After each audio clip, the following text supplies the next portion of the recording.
You're listening to ArTEEtude, a podcast with artists created and produced by Detlef Schlich, a visual artist and ritual designer, living and loving in West Cork, and best known for his essay about the cause and effect of shamanism, art and digital culture.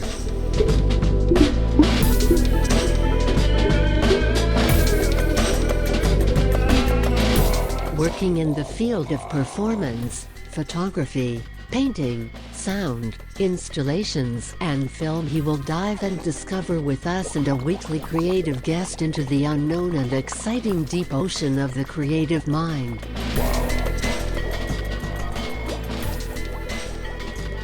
This is Detlef Schlich, and today we dive into the unexpected and unknown deep ocean of the creative mind with Roxie Marie. Roxie Marie is a podcaster like myself as well. Very creative podcaster with a very interesting creative mind. That's the reason why I'm really looking forward now already to get into the second episode. The first episode was about her life. We start with her life as a Mormon, as an outcast a bit in the community of Mormons. So, and in the second part, we continue with that, and I'm looking forward to that. Hi, Roxie Marie. Hi. Great to have you here in a second episode. Yes, I'm very happy to be doing the second episode. The first was great, so yeah, and you are a brave girl. I mean, it's really I think it's quite tough to set up a podcast like you do in a Mormon community like you do. Probably everyone knows already now that you're gonna do a podcast, don't they? I actually, I've only told a few select people, so it's really still kind of just, I kind of wanted to keep it just closer to myself and to the people who matter, and kind of if people just stumble upon it and find out like, oh, this is this person doing a podcast, then I would be fine with it. But yeah, I'm just trying to keep it a little bit more to myself, and I feel like it just helps me stay a little bit more grounded and centered. And Yeah, I would say it's quite tricky, isn't it? I mean, but otherwise, I mean, you're studying psychology. Where are you gonna studying it? I'm just studying it at a local university in my state, so it's not anywhere like that's a big name or anybody would really know. But I've really enjoyed it, and I think that it's been a great 4 years, and I've just enjoyed everything I've learned about psychology. So, how many psychology students are in your university in total?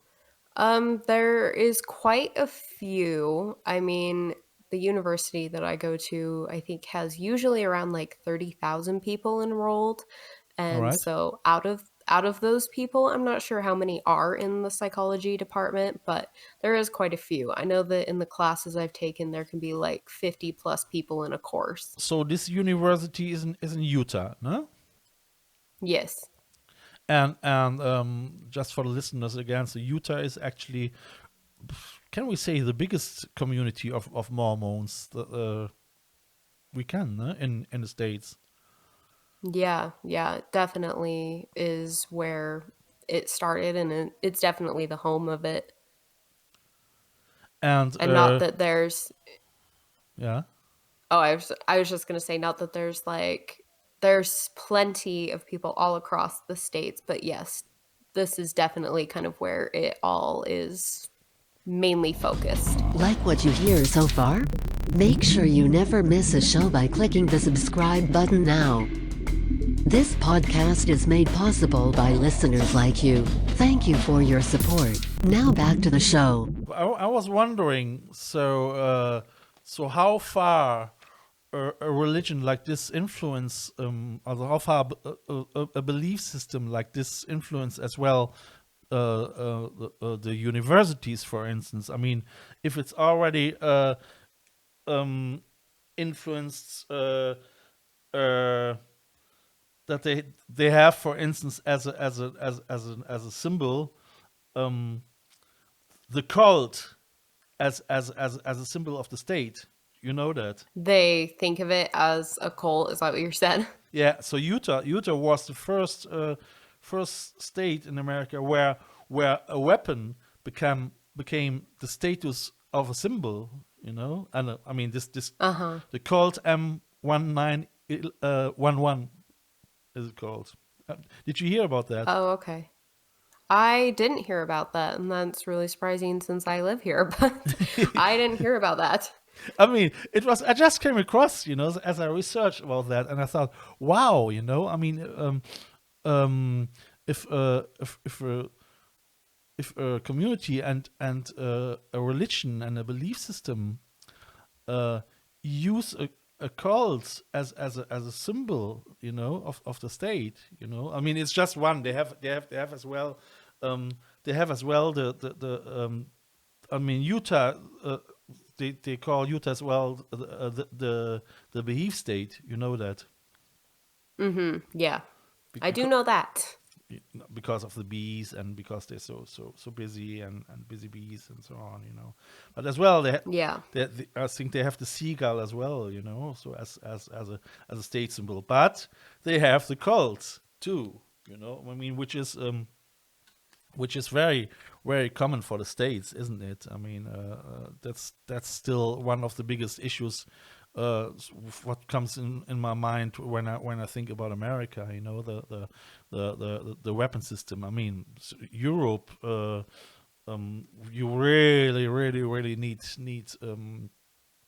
It's very difficult to get a weapon over here. I mean, you get one on the black market, but it's you're not getting for any reason a license. Yeah. I mean, there's definitely a process with getting weapons over here, but it sounds like it's a lot tougher over there. So tougher in Utah as well, or what? Yeah, I mean, there's definitely you have to go through like a background check or go through a certain process to be able to like obtain a firearm or a weapon. But yeah, I mean, it's definitely not an easy process, but. Do you think there's still in most of the households at least a weapon or? I think probably some kind. I know that just a lot of people, it helps them feel a little bit more secure, protected and secure from if like you had a home invader or you had someone that you needed to protect yourself from. I mean, it definitely is kind of a security thing. And I think especially now too, there's a lot of people that are going and getting permits or some kind of license to be able to have one, just because things can be a little scary sometimes, and just definitely gives you a sense of protection, especially with if a shooting happens or something along those lines. Did you ever came across a shooting?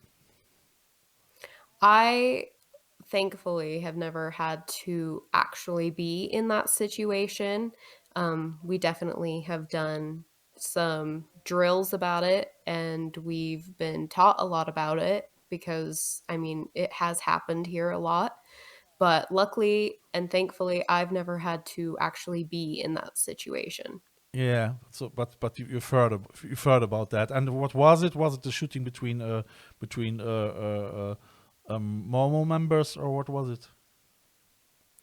Well, there's been mass shootings at concerts. I don't know if you heard about that one that happened a couple years ago. But there was one that happened at a concert a few years ago. There's been school shootings and things like that. But that are massacres. But what I mean is that in general that's some shootings between people who have guns and just for the sake that they have guns, that they used it. That's what I mean. Yeah. You know? Yeah. Oh, yeah. I mean, not specifically with like a type of religion that I've heard about it, but I mean, we hear about on the news all the time that this person shot this person in this city, or this happened because of this, or things like that. So I mean, it does happen. Still, yeah, because I mean, it's quite. I mean, because Utah actually came is the name is actually rising from Ute. You know that from this Indian folk. Yes, yeah. UTE actually, and they still live there, or don't they? Yeah, from what I know is that, because I think there's like specific reservations and things like that where, yeah, they still live here and things like that. I'm not very well educated on it, so I can't like So totally give facts and everything, yes, but yeah. So you're not familiar with that too much. You're more yeah. you're more living in your Mormon community than in a place where everything is mixed, isn't it? So Yeah, yeah. so yeah. Yeah, living as the outcast in the community, I suppose. Yeah. You told that already. So that your parents try to find a compromise to living in the system. What is it? So your both parents are working, or Yeah, both of them work. And so, our weekends were always just kind of the time that we had to spend together, whether we wanted to go to a movie or we just had some chores that we needed to do around the house and things like that. And so, I mean, definitely my experience growing up, I think it's just made me into the person who I am, and I'm not mad about it. I don't have anything to change about it. And so it's tough. I definitely, It's tough. yeah, It's tough. Yeah. yeah, I mean, yeah, it takes a while. I mean, to set up strategies how to survive on a sane way in such a strong belief system, I think. And I mean, yeah, it's probably the fact that you did your studying in psychology helps as well a lot, doesn't it? yeah, yeah, yeah. It was definitely a lot tougher while I was growing up and everything like that, especially not having the tools to be able to work through Oh certain yes, mental or emotional yeah, things. But now I'm more comfortable, and this is who I am. This is my life, and I'm okay with it. And sorry if you're not, but your opinion shouldn't matter anyway. So that's kind of the outlook that I have right now, especially with psychology and everything like that.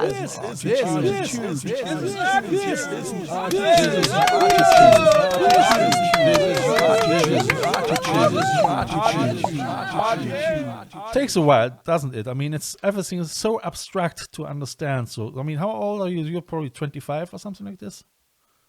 21, actually. 2021. Yeah. And you already did 4 years in psychology. Yeah. So you started with 17. Yeah. I started right out of high school and went straight into going to school, and I am almost done. So I'm so excited about that. Yeah. But that shows how urgent it was for you to find a strategy to get out of the system, isn't it? Yeah, definitely.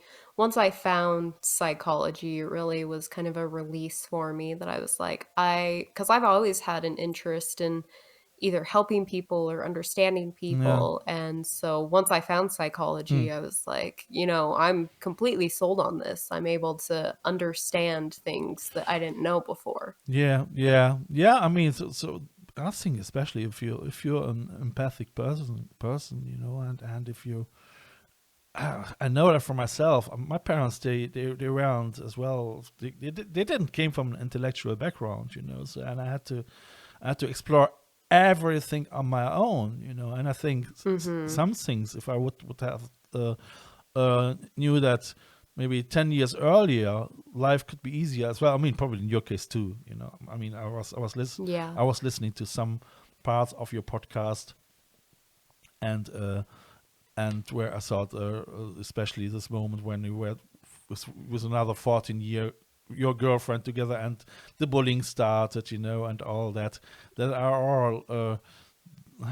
I thought that sounded very typically American, like honestly, like already from an American bad teenager film. You know that.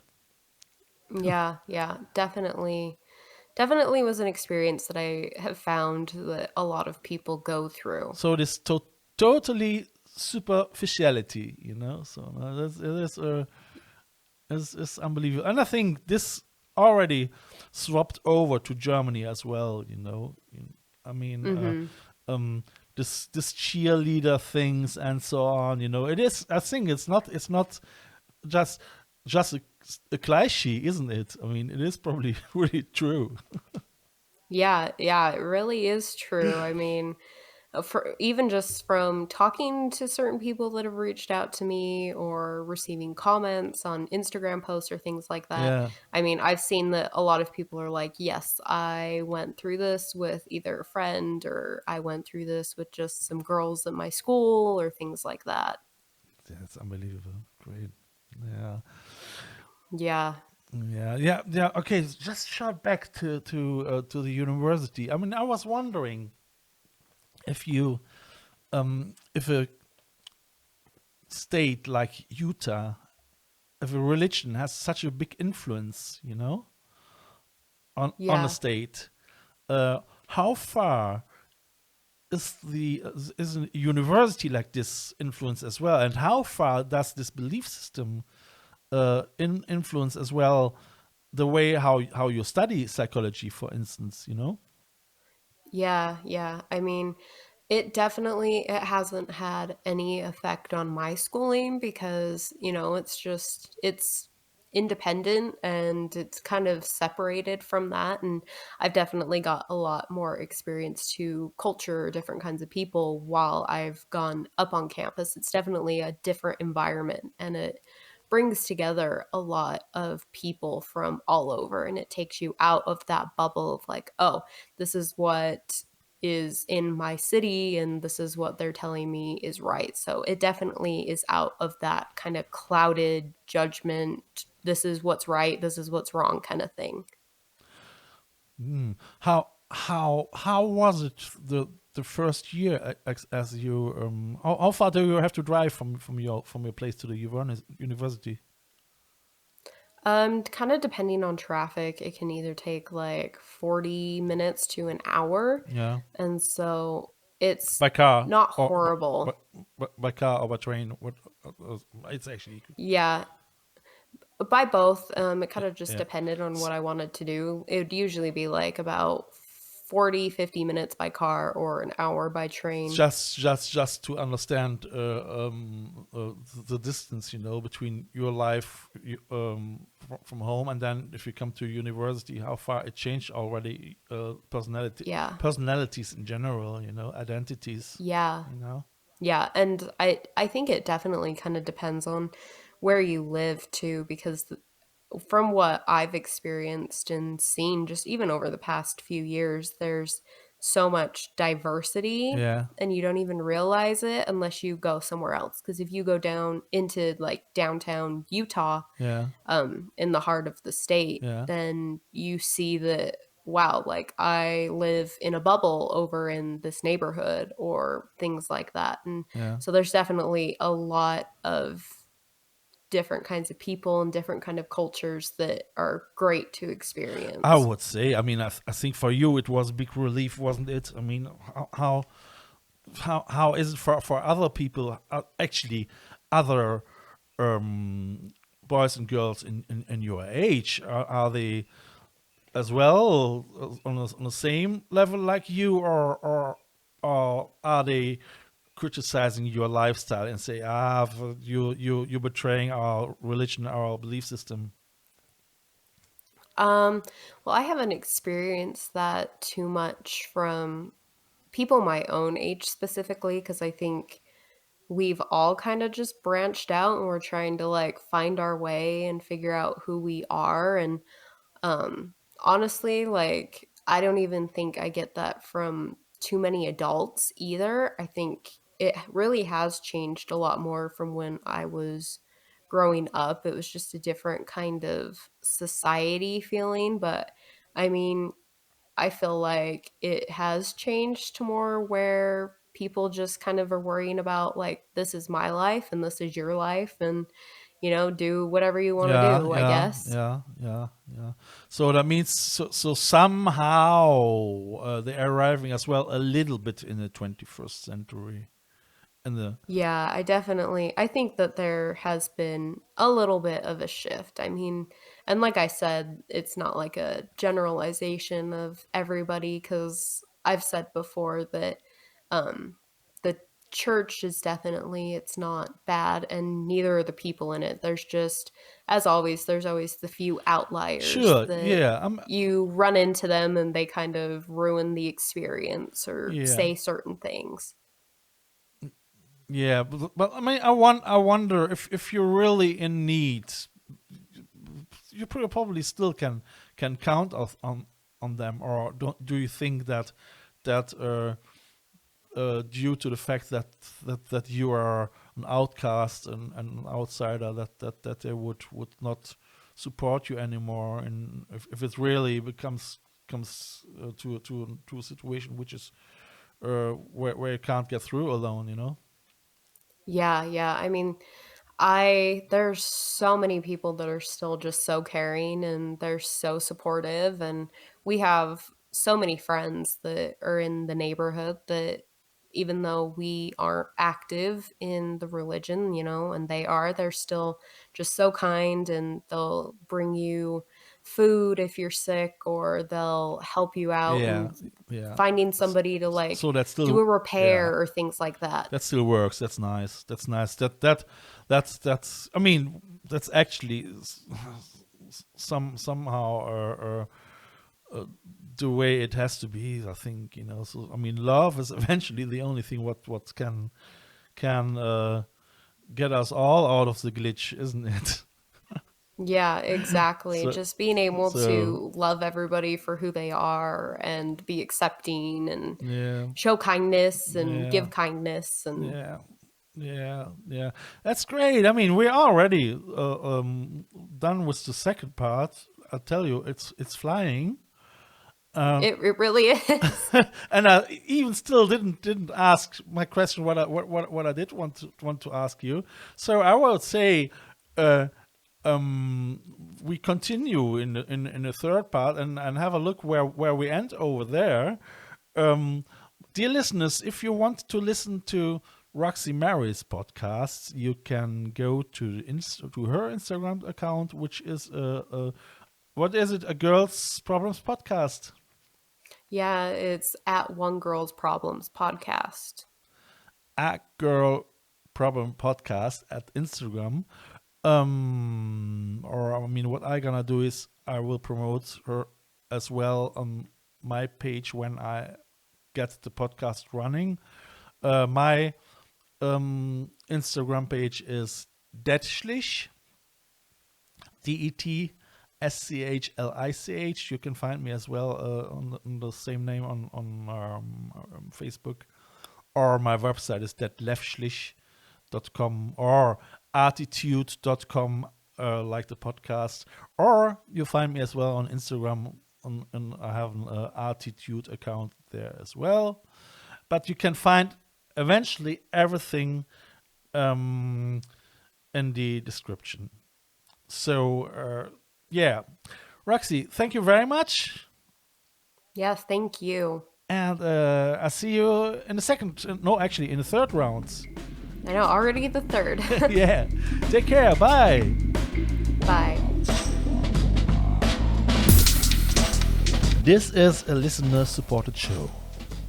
I feel honored if you subscribe this show. You can follow me non-financial with the following click on one of my Instagram accounts, or subscribe the visual version of this podcast on YouTube via the link below. If you like what you hear, be sure to tune in this Sunday for the third part of this ArTEEtude audio triptych.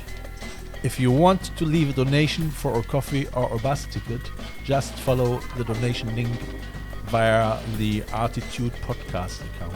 Eventually, I would like to thank, through this medium, all my members and listeners of the I Love West Cork Artists Network from all over the world. Just to remember myself that without you, this here couldn't and wouldn't happen.